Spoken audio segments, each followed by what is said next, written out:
শহীদ জিয়ার ৯০তম জন্মবার্ষিকী আজ সমাধিতে মানুষের ঢল, বহুদলীয় গণতন্ত্র পুনরুদ্ধার করে আগামীর বাংলাদেশ গঠনের প্রত্যাশা বিএনপির। স্লোগান, মিছিল, মিটিং দোষারোপ নয়, আগামীর রাজনীতি হবে মানব কল্যাণের, বলেছেন তারেক রহমান। অ্যালবেনিজম আক্রান্ত যশোরের শিশু আফিয়াকে নতুন ঘর হস্তান্তর। সাকসু নির্বাচনে ৪ সপ্তাহের স্থগিতাদেশ হাইকোর্টের, উত্তাল শাহজালাল বিশ্ববিদ্যালয় শিবিরের দফায় দফায় সড়ক অবরোধ, বিক্ষোভ। আজও ইসি ঘেরাও ছাত্রদলের, মেরুদণ্ড সোজা না করলে আরো কঠোর কর্মসূচির হুমকি, গণভোটে হ্যাঁ এর পক্ষে প্রচারণায় উপদেষ্টারা। দেখছিলেন ক্রাউন সিমেন্ট সংবাদ শিরোনাম, এবার বিস্তারিত। মহান স্বাধীনতার ঘোষক বিএনপির প্রতিষ্ঠাতা শহীদ রাষ্ট্রপতি জিয়াউর রহমান বীর উত্তমের ৯০তম জন্মবার্ষিকী উপলক্ষে তার প্রতি শ্রদ্ধা জানাতে শেরেবাংলা নগরের মাজারে ঢল বিএনপি অঙ্গ সহযোগী সংগঠন সহ নানা শ্রেণী পেশার মানুষের। সকালের দলের স্থায়ী কমিটির সদস্য সহ দলের সিনিয়র নেতাদের নিয়ে শহীদ রাষ্ট্রপতি জিয়াউর রহমানের মাজারে ফুলেল শ্রদ্ধা জানান বিএনপির মহাসচিব মির্জা ফখরুল ইসলাম আলমগীর। এ সময় শহীদ জিয়াউর রহমান এবং বেগম খালেদা জিয়ার আত্মার মাগফিরাত এবং দেশ ও জাতির সমৃদ্ধি কামনায় দোয়া ও মোনাজাত করা হয়। পরে সাংবাদিকদের বিএনপির মহাসচিব মির্জা ফখরুল ইসলাম আলমগীর বলেন, জিয়াউর রহমানের জন্মদিনে তার আদর্শকে প্রতিষ্ঠা করা এবং গণতন্ত্রকে প্রাতিষ্ঠানিক রূপ দিতে শপথ নিয়েছে বিএনপি। এখনো পর্যন্ত নির্বাচন কমিশন যোগ্যতার সাথে কাজ করছে। সামনের সময় নির্বাচন কমিশন যোগ্যতার সাথে নির্বাচন পরিচালনা করবে বলে আশা করেন বিএনপির মহাসচিব মির্জা ফখরুল ইসলাম আলমগীর। স্লোগান, মিছিল, মিটিং আর দোষারোপের নয়, আগামীর রাজনীতি হবে মানব কল্যাণের, বলেছেন বিএনপির চেয়ারম্যান তারেক রহমান। যশোরে অ্যালবেনিজম রোগে আক্রান্ত ও অধিকার বঞ্চিত শিশু আফিয়াকে প্রতিশ্রুত নতুন ঘর হস্তান্তর অনুষ্ঠানে কথা বলেন তিনি। তারেক রহমান ভার্চুয়ালি অনুষ্ঠানে অংশ নেন। বলেন, দেশ গড়তে সংস্কারের পাশাপাশি মানুষের জন্য কাজ করতে চায় বিএনপি। রাজনীতিকে শুধু স্লোগান, মিছিল, মিটিং আর দোষারোপের মধ্যে সীমাবদ্ধ রাখতে চায় না। তারেক রহমান বলেন, ফ্যামিলি ও কৃষক কার্ডের মাধ্যমে গ্রামীণ মানুষকে শক্তিশালী করা হবে। আগামীতে ফের খাল কাটা কর্মসূচি চালু হবে যাতে পানির কষ্ট দূর হবে। বলেন, গ্রামীণ পর্যায়ে স্বাস্থ্য সুবিধা নিশ্চিত করতে কাজ করবে বিএনপি। মানুষ যেন ঘরে বসে মৌলিক চিকিৎসা সেবা নিতে পারে, সেজন্য তৃণমূলে ১ লাখ স্বাস্থ্যকর্মী নিয়োগ করা হবে। অনুষ্ঠানে যশোর সদরের বিএনপি নেতাকর্মীরা উপস্থিত ছিলেন।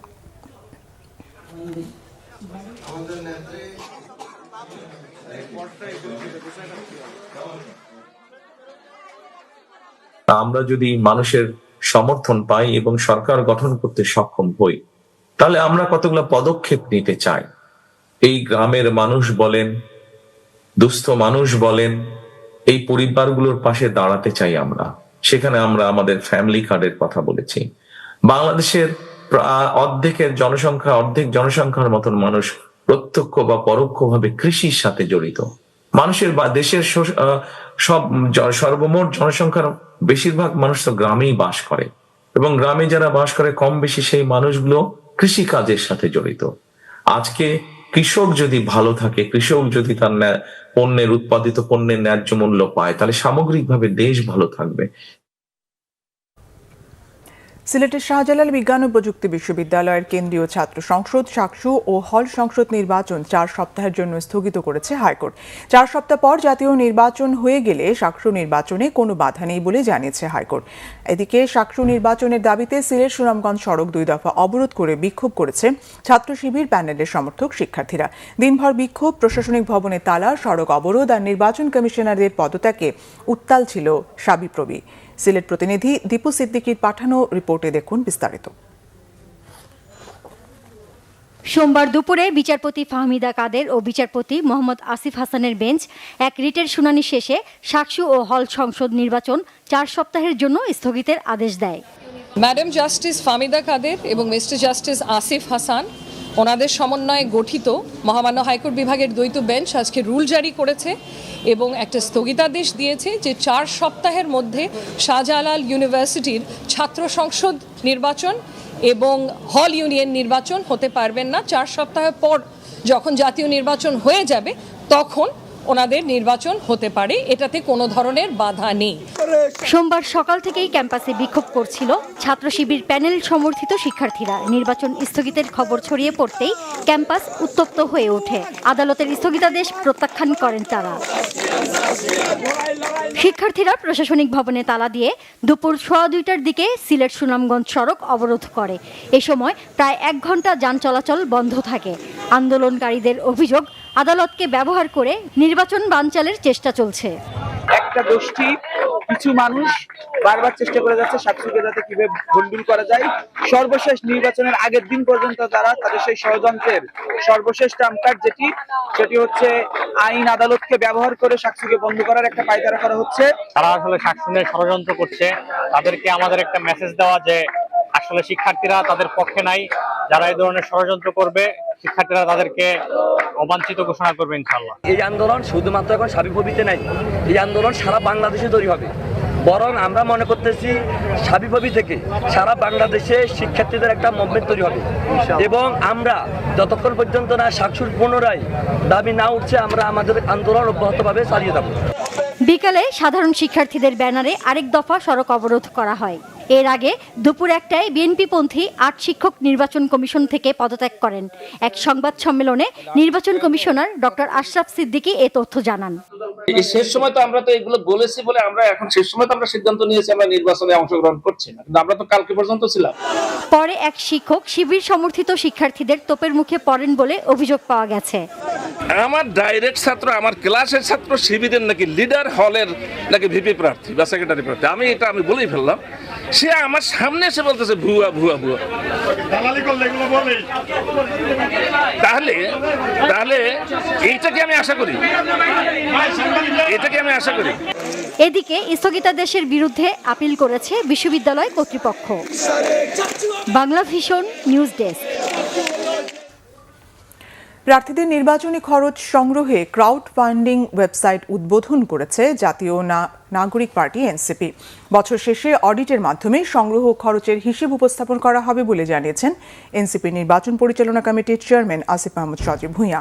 বিকেলে এনসিপির অস্থায়ী কেন্দ্রীয় কার্যালয়ে সংবাদ সম্মেলনে ওয়েবসাইটের উদ্বোধন করেন মুখপাত্র আসিফ মাহমুদ সজীব ভূঁইয়া। বলেন, দলের আর্থিক স্বচ্ছতা নিশ্চিত করতেই এমন উদ্যোগ। সাংবাদিকদের প্রশ্নের জবাবে আসিফ বলেন, তার নামে আর্থিক অনিয়মের কোনো অভিযোগ প্রমাণ করতে পারেনি কেউ। এ বিষয়ে কোনো প্রমাণ পেলে বিচার মাথা পেতে নেয়ার কথা জানান তিনি। বিকেলে জামাতের সাথে জোট নিয়ে ফের বৈঠক করেন এনসিপি আহ্বায়ক নাহিদ ইসলাম ও মুখপাত্র আসিফ মাহমুদ সজীব ভূঁইয়া। এ বিষয়ে তিনি বলেন, শীঘ্রই জোটবদ্ধ অবস্থান জানানো হবে। প্রধান উপদেষ্টা ডক্টর মোহাম্মদ ইউনূসের সঙ্গে বৈঠক করেছে এনসিপির একটি প্রতিনিধি দল। দলটির আহ্বায়ক নাহিদ ইসলামের নেতৃত্বে 4 সদস্যের প্রতিনিধি দল বৈঠকে অংশ নেয়। দর্শক, আমরা সরাসরি চলে যাচ্ছি সেখানে। আচারবিধি সবকিছু মেনে কার্যক্রম করা। আমরা দেখতে পাচ্ছি ঢাকা শহরের অনেক জায়গায় কিন্তু এই আচার আচরণ, ঢাকা শহর না পুরো বাংলাদেশেই এটা মানা হচ্ছে না। এখন তো প্রচারণা করার নিয়ম নাই, কিন্তু সব জায়গায় তো হচ্ছে মার্কা দিয়ে প্রচারণা করা হচ্ছে। বেগম খালেদা জিয়ার মৃত্যুকে ব্যবহার করে শোক সভার নামে বিভিন্ন রাজনৈতিক প্রচারণা, ইলেকশনে নির্বাচনী প্রচারণা করা হচ্ছে, কম্বল বিতরণ করা হচ্ছে। এই সব কিছুর মধ্যে দিয়ে তারা কিন্তু প্রচারণা করছে যেটা ইলেকশন কমিশন দেখেও না দেখার ভান করছে। ফলে আইন শুধু একজনের জন্য হবে, তার জন্য আবার ভুলভাবে ব্যাখ্যা করে আইনের ভুল প্রয়োগ হবে আরেকজনের জন্য, যেখানে সঠিকভাবে প্রয়োগ করার সুযোগ আছে কিন্তু ইলেকশন কমিশন সেই প্রয়োগ করছে না। ফলে এই সামগ্রিক পরিস্থিতি আমাদের ভিতরে উদ্বেগ তৈরি করছে এবং ইলেকশন কমিশনের সামনে গিয়ে বসে থাকলে যদি ইলেকশন কমিশন তাদের পক্ষে অবস্থান নেয় তাহলে কিন্তু আমাদেরকেও তাহলে ইলেকশন কমিশনের সামনে অবস্থান নিতে হবে। কিন্তু আমরা সেই দিকে যেতে চাই না। আমরা চাই না এরকম কোনো মুখোমুখি পরিস্থিতি হোক যেখানে আসলে নির্বাচনের পরিবেশ বিনষ্ট হবে। কিন্তু ইলেকশন কমিশন কিন্তু এই ধরনের একটা মেসেজিং দিচ্ছে যে ইলেকশন কমিশনের সামনে যে অবস্থান গ্রহণ করলে, মত তৈরি করলে ইলেকশন কমিশন তাদের পক্ষে রায় দিবে। ফলে ইলেকশন কমিশন কোনো দলের চাপে, কোনো শক্তির চাপে তারা হচ্ছে নতজানু হবে না, এটাই আমাদের প্রত্যাশা থাকবে। যদি এরকমটা হয় তাহলে আমাদেরকেও ইলেকশন কমিশনের বিরুদ্ধে বা এই ধরনের আচরণের বিরুদ্ধে অবস্থান নিতে হবে। অতীতে ইলেকশন কমিশনার যারা দলের পক্ষে অবস্থান নিয়েছে, নির্বাচনের নিরপেক্ষতা রাখতে পারেনি, তাদের পরিণতি কি হয়েছে এই ইলেকশন কমিশন যেটা স্মরণে রাখে। আরেকটি বিষয় আমরা বলবো যে রাজনৈতিক দল হিসেবে আমাদের প্রত্যেকেরই কিন্তু দায়িত্ব রয়েছে এই নির্বাচনটা যাতে সুষ্ঠু হয়, সংস্কারের পক্ষে যাতে হ্যাঁ ভোট পড়ে এবং আমরা যাতে সবাই দায়িত্বশীল আচরণ করি। কিন্তু রাজনৈতিক দল হিসেবে কিন্তু বিএনপির থেকে আমরা এই দায়িত্বশীল আচরণ পাচ্ছি না। জনাব তারেক রহমান বাংলাদেশে ফেরত এসে বলেছিলেন যে তার একটা পরিকল্পনা আছে। এখন এই যে একটা স্বাধীন সাংবিধানিক প্রতিষ্ঠান হিসেবে নির্বাচন কমিশনকে চাপ প্রয়োগ করা, এটা কি তার পরিকল্পনার অংশ কিনা, এটা কিন্তু জনগণের মনে প্রশ্ন তৈরি হচ্ছে। মিডিয়াকে নিয়ন্ত্রণ করে, এটা কি তার পরিকল্পনার অংশ কিনা, এটা কিন্তু জনগণের মধ্যে প্রশ্ন তৈরি হচ্ছে। নির্বাচনকে একদিকে হেলে ফেলানো, প্রশাসনকে চাপ প্রয়োগ করা, নির্বাচনে যাতে প্রশ্নবিদ্ধ হয়, গণভোটে যাতে নায়ের পক্ষে পড়ে, এগুলো তার পরিকল্পনার অংশ কিনা, এটা কিন্তু আমাদের মধ্যে সবার মধ্যে কিন্তু প্রশ্ন তৈরি হচ্ছে। ফলে দর্শক, প্রধান উপদেষ্টা ডক্টর মোহাম্মদ ইউনূসের সঙ্গে এনসিপির প্রতিনিধি দলের বৈঠকের খানিক অংশ আপনারা দেখছিলেন। পোস্টাল ব্যালট পেপারে অনিয়মের অভিযোগ ও বিভিন্ন বিশ্ববিদ্যালয়ের ছাত্র সংসদ নির্বাচন স্থগিত এবং একটি রাজনৈতিক গোষ্ঠীর প্রভাব বিস্তার সহ 3 দফা দাবিতে দ্বিতীয় দিনের মতো আজও ইসি ঘেরাও কর্মসূচি পালন করছে ছাত্রদল। বেলা 11টার দিকে ইসি কার্যালয়ের সামনে ছাত্রদলের নেতাকর্মীরা অবস্থান নেন। এ সময় ছাত্রদলের কেন্দ্রীয় সভাপতি রাকিবুল ইসলাম রাকিব বলেন, নির্বাচন কমিশন যদি মেরুদণ্ড সোজা না করে তাহলে সামনের দিনে আরও কঠোর কর্মসূচি দেবে ছাত্রদল বলে মন্তব্য করেছেন তিনি। এ সময় ছাত্রদলের সাধারণ সম্পাদক নাসির উদ্দিন নাসির জানান, নির্বাচন কমিশন পক্ষপাতিত্বমূলক আচরণ করছেন, তাই 3 দফা দাবি মানা না হলে সামনের দিনে আরও কঠোর কর্মসূচি আসবে। ছাত্রদলের নেতৃবৃন্দ বলছেন, রাত পর্যন্ত এই অবস্থান কর্মসূচি পালন করবে তারা। এদিকে ইসির প্রধান ফটকের সামনে আইনশৃঙ্খলা বাহিনীর সদস্যরা ব্যারিকেড দিয়ে রেখেছেন। ব্যারিকেডের সামনের সড়ক আটকে অবস্থান নিয়েছেন ছাত্রদলের নেতাকর্মীরা।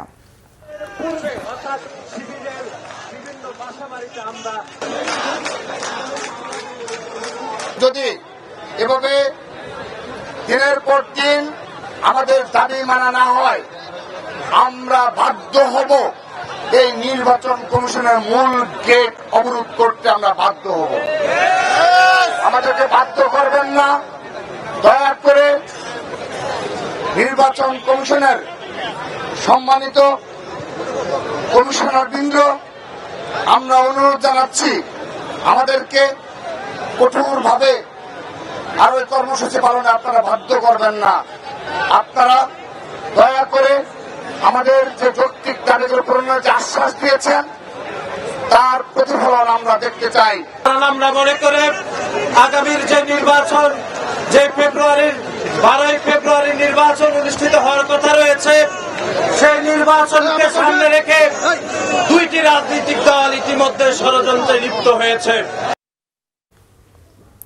রাজনৈতিক দলগুলোর অভিযোগ খতিয়ে দেখছে নির্বাচন কমিশন, জানিয়েছেন কমিশনার আনোয়ারুল ইসলাম। এদিকে আসন্ন ত্রয়োদশ জাতীয় সংসদ নির্বাচন উপলক্ষে নির্বাচনের দ্বিতীয় রোডম্যাপ প্রকাশ করেছে নির্বাচন কমিশন। সোমবার এই রোডম্যাপ প্রকাশ করা হয়। প্রকাশিত রোডম্যাপ অনুযায়ী আগামী 22 জানুয়ারি সকল ভোট কেন্দ্রের গেজেট প্রকাশ করা হবে। 28 জানুয়ারি আইনশৃঙ্খলা বাহিনীর সঙ্গে ইসির বিশেষ সভা। 1 ফেব্রুয়ারি আইনশৃঙ্খলা বাহিনীর অর্থ বরাদ্দ ও নির্বাচন কর্মকর্তাদের পর্যবেক্ষক হিসেবে নিয়োগ এবং 2-3 ফেব্রুয়ারি ব্যালট ও নির্বাচনী সামগ্রী মাঠ পর্যায়ে পাঠাবে নির্বাচন কমিশন। রোডম্যাপে ভোট কেন্দ্র আইনশৃঙ্খলা বাহিনীর ক্যাম্প তৈরি না করার নির্দেশনা রয়েছে। ঘোষিত তফসিল অনুযায়ী আগামী 12 ফেব্রুয়ারি ত্রয়োদশ জাতীয় সংসদ নির্বাচনের ভোট হবে।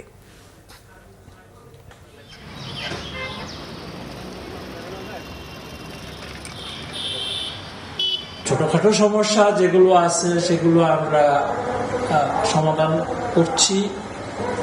বড় ধরনের কোনো সমস্যা নির্বাচন কমিশন এখনো পর্যন্ত করে নাই এবং সমস্যায় পড়ে নাই।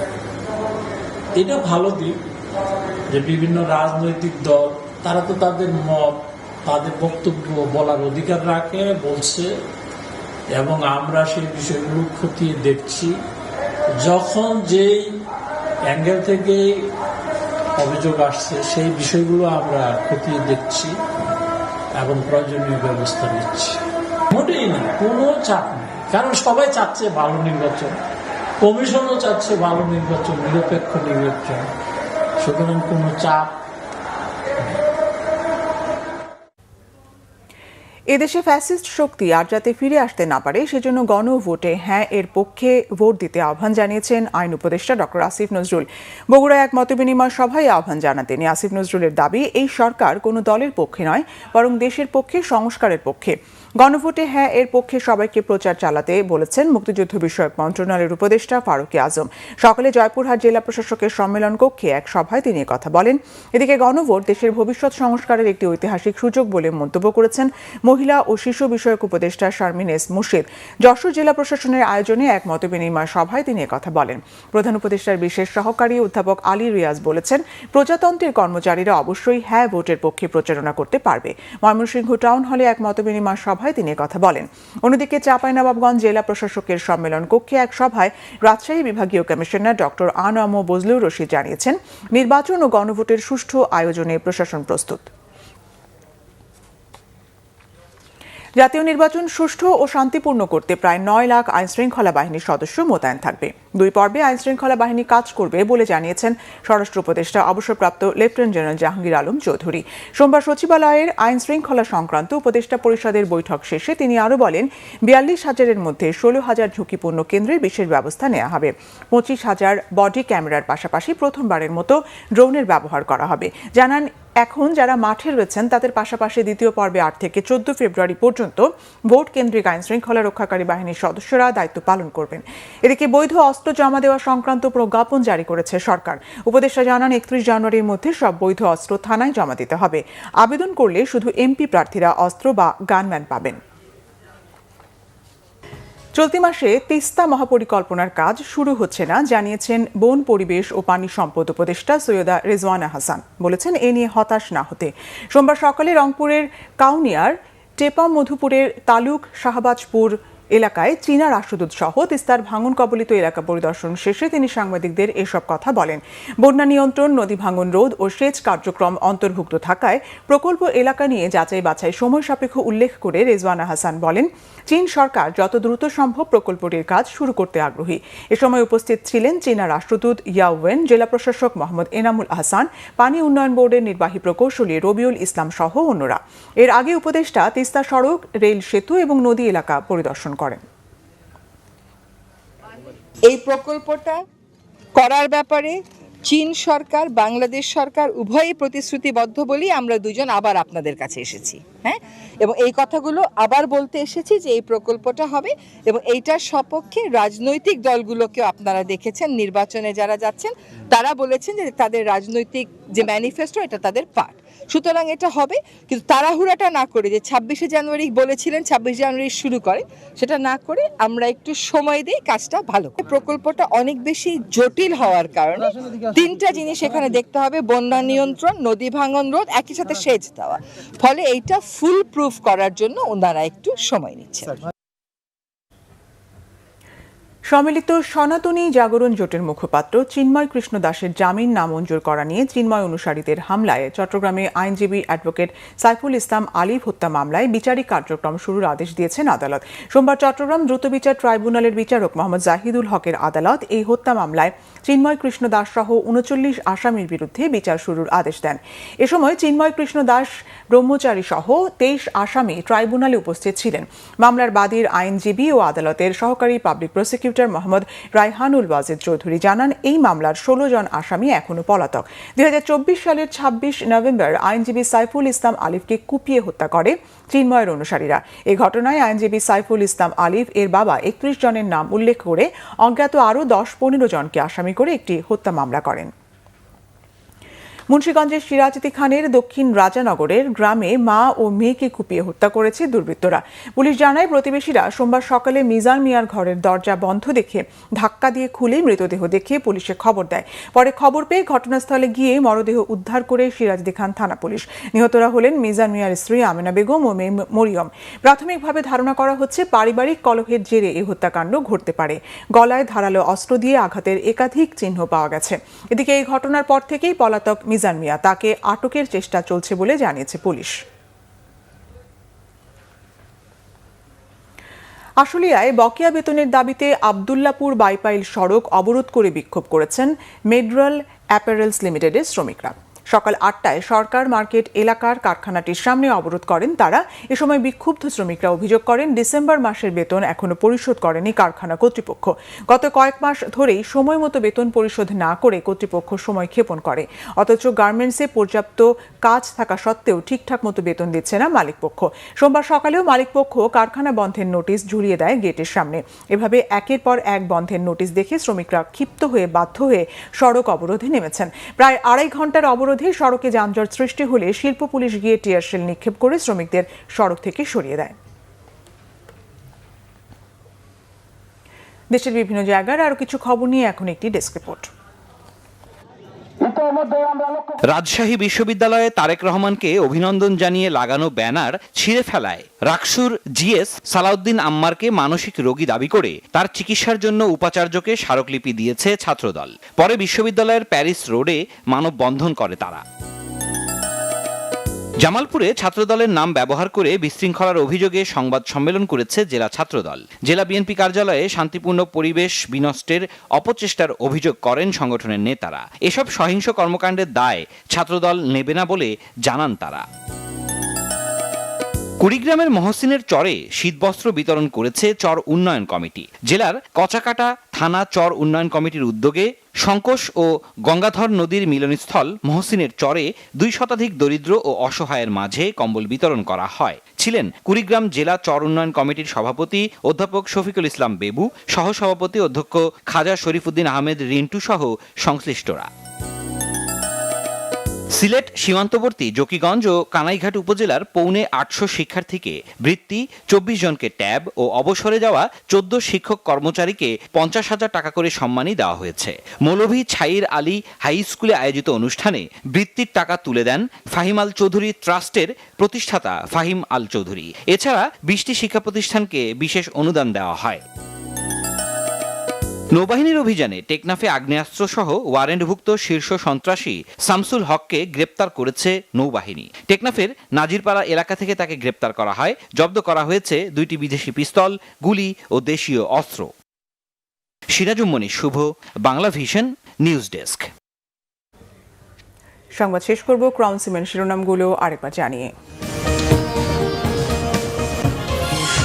শহীদ জিয়ার 90তম জন্মবার্ষিকী আজ। সমাধিতে মানুষের ঢল। বহুদলীয় গণতন্ত্র পুনরুদ্ধার করে আগামীর বাংলাদেশ গঠনের প্রত্যাশা বিএনপির।